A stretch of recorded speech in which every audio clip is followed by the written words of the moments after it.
Hey guys, we're going to be taking a look at Milwaukee's new aluminum flashlight for the M12 system. It's 2355, I believe, for the product number.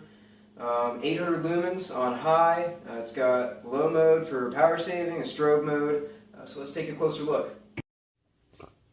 Alright, so here's the close-up on the flashlight. It's actually quite a bit bigger than I thought it was from the product pictures, but that's my own fault because it showed it with an M12 battery, and I know well what an M12 battery is sized at. So just keep that in mind. It's a little bit bigger than it looks in the product pictures. It's got a good balance about this neck down portion right here if you're holding it up over your shoulder like this. Not so much like this. I'd like it to have a little bit more space on this neck down portion, although that's going to change the balance once again. And you can't slim down this area anymore because that's where the battery fits in. So overall it is great, and this is probably the use case you're going to be having is up over the shoulder for a flashlight this size. It adjusts from flood to spot by pushing this back and forth, and even after it has this slider, and you can hear the air kind of hiss out of it. It's got an IP54 rating, so that means it's dust and water resistant.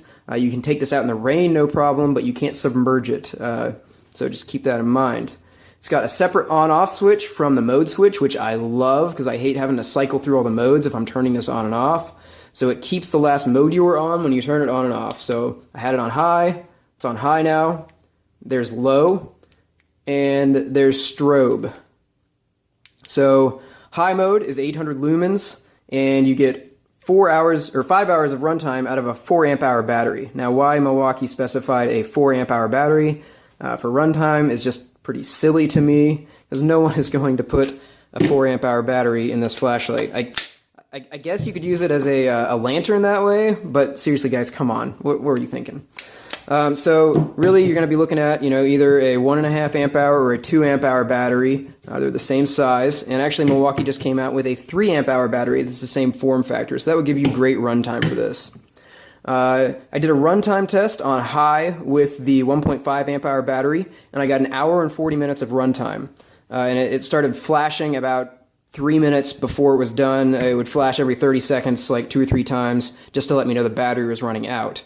In addition to that, there's also a battery gauge down here. You can see when you turn it on, initially that lights up and tells you how much battery you have. So on high, I got an hour and 40 minutes. If you scale it linearly from what they claim with a 4 amp hour battery, I should have gotten an hour and 52.5 minutes. So it's a little bit off, those 12.5 minutes shy of what it was supposed to be for a 1.5 amp hour battery. And that might be just efficiencies that the 4 amp hour has, and it's not quite a linear scale. But it's close to the specified runtime.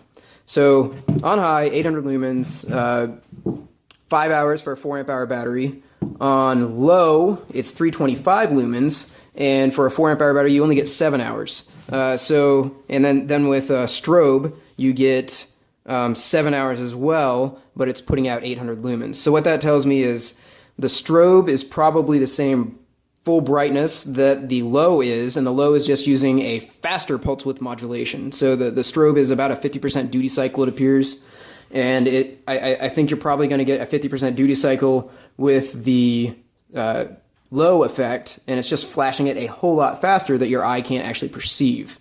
I am a little bit disappointed that the step from going to low, which is 325 lumens, up to high, which is 800, you're only getting, for low, you're only getting 2 more hours of runtime out of a 4 amp hour battery. So that's not even a 50% greater runtime, and you're cutting your light output by at least 50%.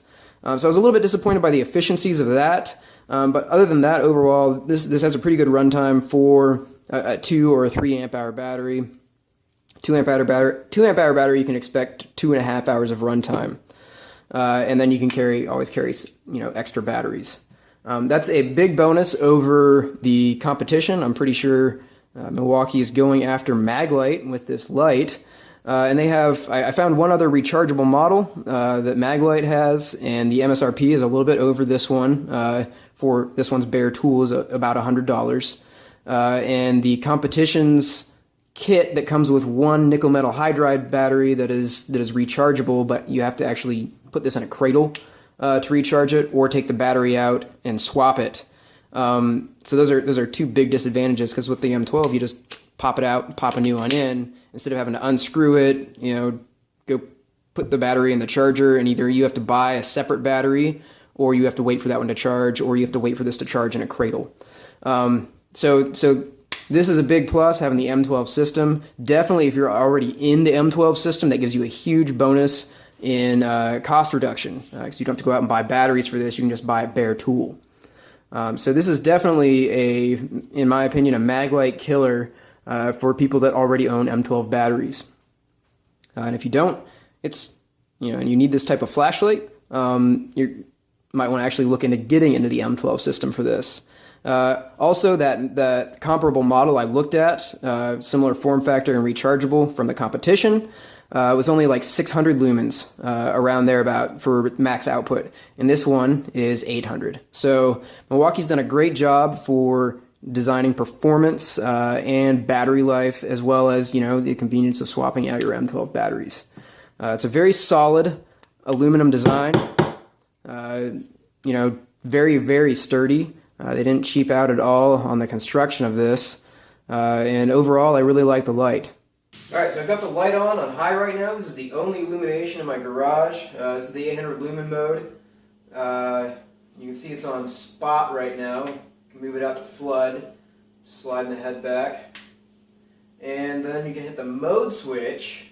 There's a separate mode and power switch. Here's the I believe it's 325 lumens on low. Once again, spotlight, and then flood.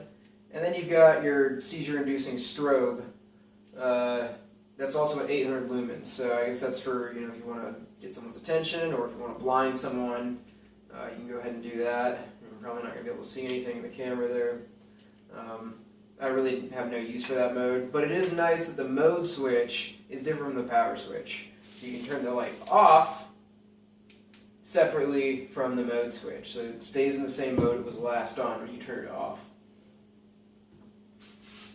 And this is, it's plenty bright. I go out in the backyard and I can see all the way to my fence line. It lights up the whole thing easy. Alright, so you can see this is high mode. This is on spot. You can clearly see the back of the fence I've got, my dead tree back there, the rest of the cedars. See the playground very clearly. You put it on flood, you can't quite see as far. Still see quite a bit. I can see a lot further than the camera's actually showing right now. And then, so this is high, now we're on low. Still with the spotlight, it's pretty decent. This is 325 lumens. Things that are reflective show up quite a bit better, like the playground. And then this is strobe. My neighbors are going to hate me for this. Anyway, so once again, high mode, easily light up the whole backyard. If it's flood, or spot. Spot is just blinding. So, there it is. So hopefully this review was helpful. Let me know if you have any questions in the comment section below, and once again, don't forget to subscribe.